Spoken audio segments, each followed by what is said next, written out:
कहानी शुरू होती है उसी गांव उधापुर से, जहां पिछली रात उस रहस्यमयी डॉल ने ज्ञान भाई का सिर धड़ से अलग कर दिया था। अगली सुबह राइस्टार जैसे ही घर से बाहर निकलता है, उसे दूर से एक जली हुई बाइक दिखाई देती है। वो दौड़कर वहां पहुंचता है तो देखता है ज्ञान भाई का शरीर लहूलुहान पड़ा है, लेकिन सिर गायब है। राइस्टार डर के मारे कांपने लगता है। गाँव वाले इकट्ठा हो जाते हैं। राइस्टार से कहते हैं कि आज से तुम इसी गाँव में रहो, क्योंकि तुम कभी बाहर नहीं जा सकोगे। दूसरी तरफ राइस्टार और ज्ञान भाई के माता पिता गहरे दुख में हैं। राइस्टार अब ठान लेता है कि वो इस गांव के रहस्य को सुलझा कर रहेगा। रात होती है। गांव के सारे लोग अपने अपने घरों में बंद हो जाते हैं, पर राइस्टार अकेला बीच सड़क पर खड़ा रहता है, रात का इंतजार करता हुआ। जैसे ही रात के 12 बजते हैं, धुंध उठने लगती है और एक लड़की के रोने की आवाज गूंजती है। राइस्टार चिल्लाता है, सामने आओ, कौन हो तुम और क्यों सबको मार रही हो? तभी धुंध हटती है और उसके सामने वही डॉल खड़ी होती है। डॉल बोलती है, मैं मदद मांग रही हूँ, पर कोई मेरी बात नहीं सुनता। मैं 20 सालों से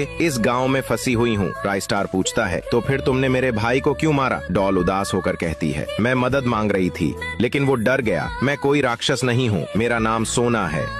मैं 20 साल पहले सुंदर नगरी नाम के गांव में अपने परिवार के साथ रहती थी। मेरा एक छोटा भाई था और माँ बाप भी, लेकिन अकाल पड़ने की वजह से हमारा गांव सूख जाता है और भूखमरी भी फैल जाती है। भूखमरी की वजह से मेरे माँ बाप मर जाते हैं। फिर हम वो गांव छोड़कर उधापुर आ जाते हैं। भाई खेत में काम करता था, मैं घर पर रहती थी।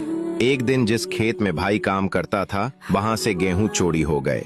सारा इल्जाम मेरे भाई पर लगा। गांव वालों और सरपंच ने मिलकर उसे जिंदा जला दिया। जब मैं वहां पहुंची, तब तक उसका सिर ही बचा था। मैं गुस्से में शाम को सरपंच के घर गई और फिर मैं गुस्से में चिल्ला के बोली, सरपंच बाहर आ। सरपंच बाहर आता है और मैं उससे पूछती हूँ कि क्या कसूर था मेरे भाई का, तो सरपंच बिना कुछ सोचे मुझ पर हाथ उठा देता है और मेरी वही दर्दनाक मौत हो जाती है। जब मेरी आंख खुली तो मैं इस डॉल के शरीर में थी। अब मैं बदला लेने के लिए भटक रही हूँ, लेकिन मैं सरपंच को मार नहीं पा रही। राइस्टार बोलता है, मैं तुम्हारी मदद करूंगा, लेकिन बदले में तुम मेरे भाई को ठीक करोगी। अगली सुबह राइस्टार उस सरपंच के पास जाता है और कहता है, आज रात तुम्हें कुछ दिखाना है, गांव की सड़क पर चलो मेरे साथ। रात होती है। राइस्टार और सरपंच दोनों गांव की बीच सड़क पर खड़े होते हैं। तभी फिर से रोने की आवाज आती है।